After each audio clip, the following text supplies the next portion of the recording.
Bonjour tout le monde, j'espère que vous allez bien. Moi je suis trop contente de vous retrouver aujourd'hui pour une nouvelle vidéo coloriage et du coup aujourd'hui on va parler haul et coloriage terminé. C'est parti. Alors on va commencer par le haul. Bien évidemment si ça ne vous intéresse pas, vous pouvez zapper la partie. J'essaierai de vous mettre le temps juste en dessous là. J'essaierai de l'écrire ici pour que vous puissiez passer si jamais ça vous intéresse pas. Et on va commencer du coup tout de suite avec deux crayons que je me suis achetés. Donc il s'agit, j'essaye de vous faire le focus, voilà, du Lumocolor permanent blanc de chez Staedtler, ainsi que du crayon, l'équivalent en fait, de chez Faber-Castell. Donc je les ai commandés sur Stock Bureau. Je vous parle d'abord de ces crayons, puis je vous parlerai du site en fait où je les ai achetés. Donc tout d'abord le Lumocolor blanc permanent, je pense que vous l'avez déjà vu passer sur les chaînes des copines. En fait, il s'agit d'un crayon très gras qui, comme son nom l'indique, est permanent. Donc en fait, c'est une mine qui est très grasse et très crayeuse et qui en fait est vraiment très opaque. Ce qui fait que par exemple, si vous avez terminé un coloriage et que vous voulez rajouter par-dessus des zones de lumière, vous pouvez facilement le faire avec le Lumocolor permanent. Là où par exemple avec, je sais pas, du Prismacolor blanc par exemple, bah, si votre papier est saturé, ça n'accrochera plus. Alors que là, vous pouvez encore le faire justement avec ce crayon-là. Donc je trouve ça vraiment génial comme crayon, j'ai découvert ça sur les chaînes des filles, et puis du coup j'avais très envie de tester, donc je suis vraiment très contente de ce crayon là. Et puis donc l'équivalent chez Faber-Castell, donc c'est écrit qu'il marque, oula le focus ne veut pas, voilà, donc c'est écrit qu'il marque sur le verre, le métal et le plastique, donc c'est pas uniquement pour le papier, hein, c'est vraiment pour toute plateforme, que ce soit celui de Faber-Castell ou celui de Staedtler. Et donc en fait ce sont littéralement les mêmes crayons, à la petite différence près que le Staedtler est beaucoup plus gras je trouve, là où le Faber-Castell a la mine beaucoup plus dure, il est légèrement plus sec. Donc par exemple si jamais vous voulez passer ce genre de crayon, ajouter des zones de lumière, par exemple sur du Prismacolor blanc, qui a saturé, le Staedtler sera beaucoup plus adéquat pour ce genre de choses. Là où si votre papier n'est pas saturé ou vous voulez passer par-dessus du polychromos ou autre, je pense que celui du Faber-Castell est plus adapté. Donc j'aime vraiment les deux, c'est vraiment un usage assez différent. Le Lumocolor a la mine du coup très grasse, je trouve qu'il se taille assez mal et il poudre très vite, là où du coup celui de Faber-Castell a la mine plus dure et il se taille plus facilement. Donc voilà, je trouve qu'en fait ces deux crayons là sont vraiment un bon complément. Ils se complètent vraiment très bien. Et donc du coup je les ai achetés sur le site de Stock Bureau, je vous mettrai le lien en barre d'infos comme d'habitude. J'ai pas forcément un très bon retour sur ce site là, dans le sens où entre le moment où j'ai passé ma commande et le moment où ça a été expédié, il s'est passé une semaine. Donc en fait j'ai mis quasiment 10 jours à recevoir mes deux pauvres crayons, donc je trouve ça quand même un petit peu beaucoup. Et puis en plus de ça, ils sont arrivés dans une simple enveloppe bulle. Et j'ai pas trouvé qu'ils étaient extrêmement bien protégés. Et mon crayon Faber-Castell, je pense qu'il a un petit peu souffert du transport puisque en fait la mine, elle s'est cassée plusieurs fois lorsque je l'ai taillée pour la première fois. Donc je pense qu'elle a un petit peu souffert. Donc je recommande pas forcément ce vendeur. Je sais que le Lumocolor se trouve dans certains magasins, notamment Rougier et Play il me semble. Donc si vous le trouvez là-bas, n'hésitez pas à le prendre plutôt en magasin. Le Faber-Castell par contre je ne l'ai pas retrouvé, donc je ne sais pas où est-ce qu'on peut se le procurer. J'ai cherché sur le Géant des Beaux-Arts, sur Rougier et Play, j'ai cherché sur Amazon, j'ai cherché un peu partout, je ne l'ai pas retrouvé autre part que sur Stock Bureau. J'imagine qu'il existe, mais en tout cas voilà, je ne sais pas, je ne saurais pas vous dire. Ensuite je me suis procuré quelques crayons à l'unité à mon magasin Géant des Beaux-Arts, donc je me suis pris quelques luminances. Voilà, j'en entends énormément parler, je me suis dit avant d'acheter une boîte, ce serait peut-être bien que j'essaye quand même d'abord, vu le prix des crayons. Donc j'ai pris 3 teintes de bleu, bon il y en a un qui tire un peu plus sur le vert, mais bon bref, ça reste quand même des bleus ou des bleus turquoise. Donc nous avons le bleu Chrysocol, que je ne connaissais pas, je ne savais pas que cette teinte existait. Donc ma foi, je me suis dit j'allais tester, j'aimais beaucoup la couleur. Je me suis pris un bleu glacier, voilà, pour faire des jolis dégradés avec mon bleu Chrysocol, je me suis dit que ça pouvait être pas mal. Et ensuite un vert malachite qui est vraiment bleu turquoise ou vert turquoise selon comment vous appelez ça. Mais du coup ces trois crayons je les trouve vraiment ils se complètent bien en fait. Ça permet vraiment de faire de beaux dégradés donc je suis très contente d'avoir pu les utiliser. Et puis vous pouvez voir que j'ai déjà un crayon qui a bien diminué, hein, le crayon le bleu Chrysocol que je suis en train d'utiliser actuellement donc il diminue assez vite mais c'est parce que je l'utilise beaucoup donc Donc voilà, j'aime beaucoup les luminances en vrai, je les connaissais pas et je les aime vraiment beaucoup. Ensuite, je me suis pris 2 crayons Albrecht Dürer de Faber-Castell. Donc c'est des crayons dont j'entends beaucoup parler. Moi j'ai déjà quelques crayons aquarellables, j'ai notamment les Derwent Inktense qui sont quand même très particuliers et aussi les Mondeluz, donc des crayons aquarellables de Koh-i-Noor que j'aime beaucoup mais je les trouve peut-être un petit peu moyenne gamme. Voilà, et j'avais envie de tester quelque chose d'un peu plus haut de gamme en fait tout simplement. Donc je me suis dit pourquoi pas tester les Albrecht Dürer. Donc j'ai pris une teinte My Green, donc vert, et une teinte Sky Blue, donc du bleu. Ce sont 2 teintes très claires que j'ai pris justement parce que j'ai envie de sous-coucher mes coloriages. Donc j'utilise beaucoup de vert et de bleu dans mes coloriages et j'avais envie d'essayer de mettre une base en fait de crayons aquarellables et ensuite de colorier par-dessus pour voir vraiment ce que ça donnait. Parce que c'est vrai que quand je colorie, j'ai tout le temps le grain du papier et j'ai pas forcément envie de passer un coup de blender sur toutes mes zones. Ça fait clairement double de travail, donc j'avais vraiment envie de tester avec des crayons aquarellables en base. Donc je vais tester ça et puis j'hésiterai pas à vous faire un retour là-dessus. Ensuite, je me suis pris 2 Polychromos de Faber-Castell. Donc ce sont des crayons que j'ai déjà, en fait, j'ai la grosse boîte de 120, mais j'ai 2 teintes qui descendent très très vite. Il s'agit du Nougat et du Bistre. Je me suis dit que j'allais les racheter tout simplement parce que actuellement j'hésite un petit peu à les utiliser parce que voilà, comme ils sont devenus tout rikiki, je me dis faut que je les économise. Et en fait non, on peut les racheter à l'unité, autant les racheter à l'unité et comme ça j'hésiterai pas à m'en servir. Ensuite, je me suis pris des Lightfast de Derwent. Pareil, ce sont des crayons dont j'entends beaucoup parler et je me suis dit go les tester parce que voilà, j'entends beaucoup parler des Lightfast et des Luminance, donc j'avais un petit peu du mal à me faire un avis sur ces 2 boîtes. Donc je me suis dit je vais prendre des crayons à l'unité de ces deux gammes pour vraiment tester et comparer. Donc j'ai pris principalement des verts, donc couleur forêt, pin, gris montagne, etc. Et puis je les aime beaucoup en fait, hein. Ils sont assez particuliers mais je les aime vraiment beaucoup. Et pour finir, je me suis pris des Coloursoft, donc ils étaient en promotion à mon Géant des Beaux-Arts, donc je me suis dit j'allais faire une razzia sur tous les marrons.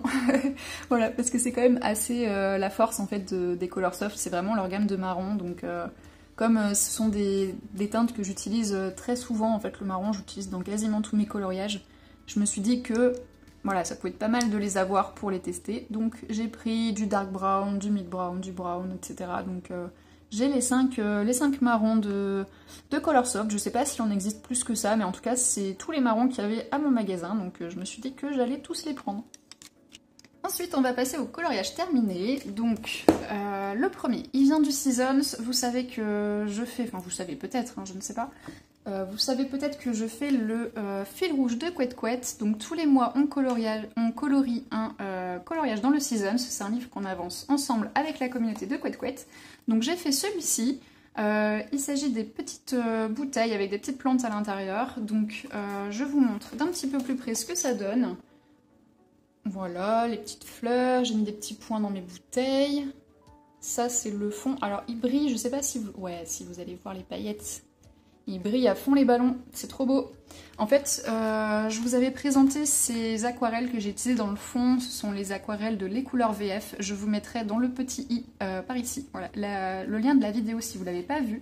Mais c'est vraiment une entreprise que j'aime beaucoup, enfin les aquarelles sont vraiment de qualité. Et donc j'ai utilisé un vert et un marron et vous voyez le dégradé, mais il est ultra smooth quoi. C'est vraiment, ça se mélange super bien. Vous voyez ce dégradé. Et puis les paillettes, hein. Franchement est-ce qu'on en parle des paillettes? Elles sont géniales. Ça fait vraiment des reflets dorés. Mais de malade quoi, c'est trop beau. Enfin bref, je m'égare. Donc j'ai utilisé des aquarelles dans le fond. Pour tout ce qui est terre, j'ai utilisé du Polychromos. Ensuite, qu'ai-je utilisé? Du Prismacolor pour tout ce qui est bleu. J'ai utilisé du Prismacolor aussi pour les feuilles. Donc tout ce qui est vert et bleu en fait c'est du Prismacolor. J'ai utilisé aussi des Derwent Inktense donc pour tous mes petits cailloux ici. En fait j'avais commencé tout ce qui était marron au Polychromos et juste ça prenait 1000 ans donc je me suis dit vas-y j'avance au Inktense parce que ça me saoule. Le petit bouchon aussi il est fait au Inktense. Et puis j'ai utilisé du Posca et du Signo Uniball blanc pour les petits points dans mes bouteilles. Et j'ai rajouté du Lumocolor et les 2 crayons blancs que je vous ai montré juste avant. Donc Lumocolor et Faber-Castell, donc les crayons permanents blancs, pour détourer ici les lignes noires, donc pour atténuer un petit peu les lignes. Et ici un petit peu pour ajouter un petit peu de luminosité. Donc je vous montre d'un petit peu plus près ce que ça donne.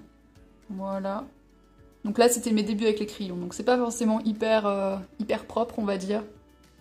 C'était le temps d'apprendre à les prendre en main, vous verrez que dans mes autres coloriages c'est déjà un petit peu mieux. Et du coup, bah, ma foi, ce coloriage, je l'aime plutôt bien. Je le trouve plutôt harmonieux et très lumineux dans mes petites bouteilles, donc je suis très contente. Ensuite, le coloriage suivant, il est issu du Magical Down de Anna Carlson. Vous le savez peut-être, c'est un livre qu'on avance ensemble avec d'autres coloristes, on est 11. Et donc voilà, il y a par exemple Steffi Sweet Color, Barbara Color, plus récemment il y a Clio Colo qui a aussi ouvert sa chaîne. Donc n'hésitez pas à aller voir les colocopines ainsi que leurs versions. Vous pouvez retrouver tous les coloriages avec le hashtag sur Instagram Colorions Ensemble Magical Down, je vous l'écris juste en bas. Et donc ce mois-ci, on a fait une petite page avec des oiseaux et des cristaux. Voilà, donc il s'agit de celle-ci.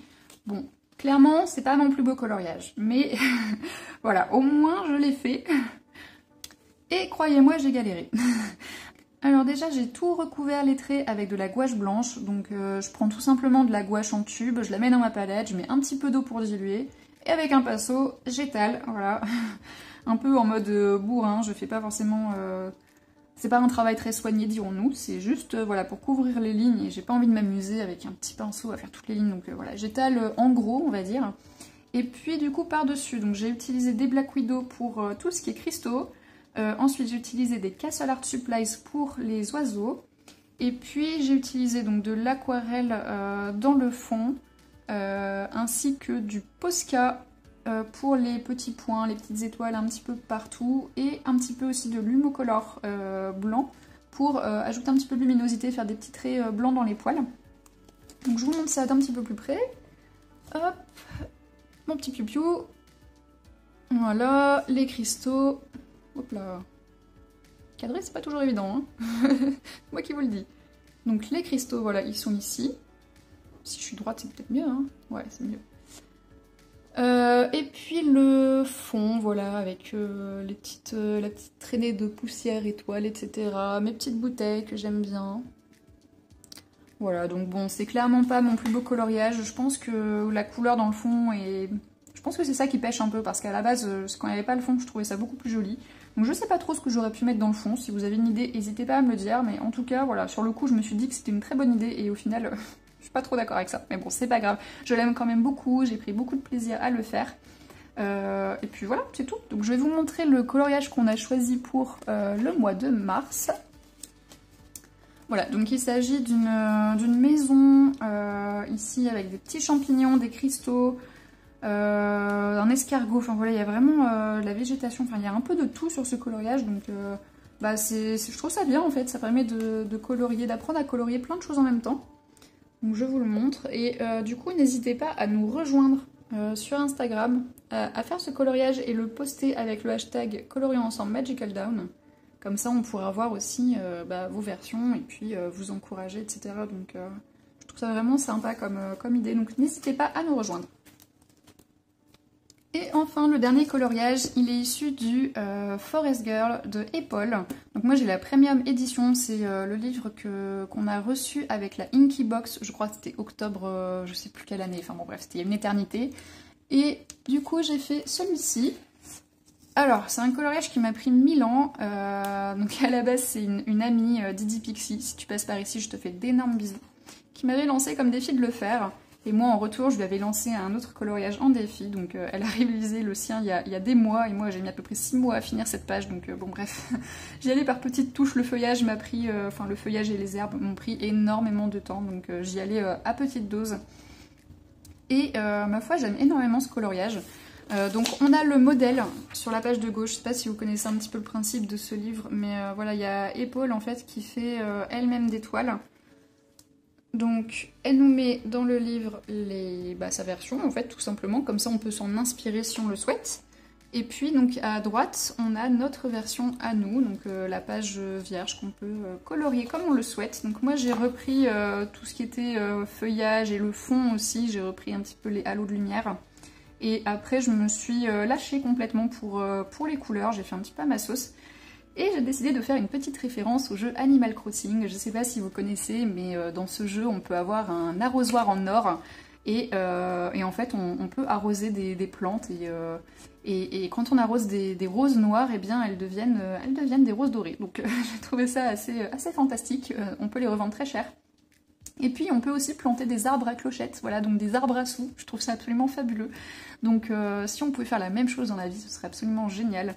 Du coup, je m'égare, donc j'ai décidé de faire une petite référence à Animal Crossing avec les petites plantes avec des feuilles en or et l'arrosoir en or. Voilà, je me suis lâchée, ça m'a amusé de transformer ce coloriage. Et puis, du coup, j'ai décidé de faire la robe en rouge, rouge avec un petit peu de bordeaux, voilà, pour vraiment contraster avec le vert très très présent dans ce coloriage. Et puis j'ai fait une petite fille blonde, voilà, parce que je suis blonde, donc je me suis dit pourquoi pas, voilà. Et puis surtout si je la faisais brune, j'avais un peu peur que ça se fonde un petit peu trop dans le marron derrière avec les arbres, donc je me suis dit allons-y, partons sur une blonde. Et donc il a été fait entièrement au Prismacolor. Il y a également, enfin j'ai tout blendé en fait parce que ce papier a énormément de grains, donc je suis repassée sur chaque feuille avec mon blender. Je vous laisse imaginer le temps que ça a pris. Pas que les feuilles, hein, surtout le coloriage d'ailleurs. Et puis on a aussi un petit peu de Posca, signaux, etc. Ici pour les effets d'eau. J'ai toujours un petit peu de mal avec mon signaux, j'ai toujours un petit peu de mal avec mon Posca, donc je complète toujours un petit peu les deux. J'ai pas vraiment trouvé de blanc qui m'aille, que ce soit du Posca, du signaux, whatever. Donc voilà, j'essaye de faire avec ce que j'ai au mieux. Et puis j'ai ajouté aussi du Lumocolor permanent, donc sur la robe en fait. Je sais pas si ça se verra bien, mais tout ce qui est vraiment, comment dire, sur les plis, enfin sur l'endroit où c'est bombé par exemple ici, c'est plus clair. Je pense que vous voyez, c'est du rose un peu plus clair. En fait j'ai passé donc mon Lumocolor blanc sur ces endroits-là, et puis je suis repassée un petit peu par-dessus avec mon Prismacolor rouge pour donner un rose assez foncé, donc comme ça fait vraiment des petites zones de lumière.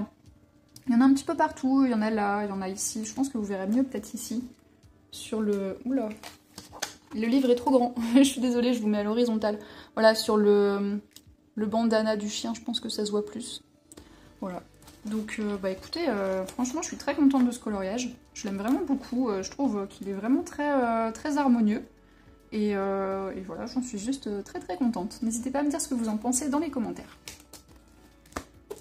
Donc voilà, cette vidéo est maintenant terminée, j'ai fait que 3 coloriages comme à mon habitude, j'ai une allure d'escargot.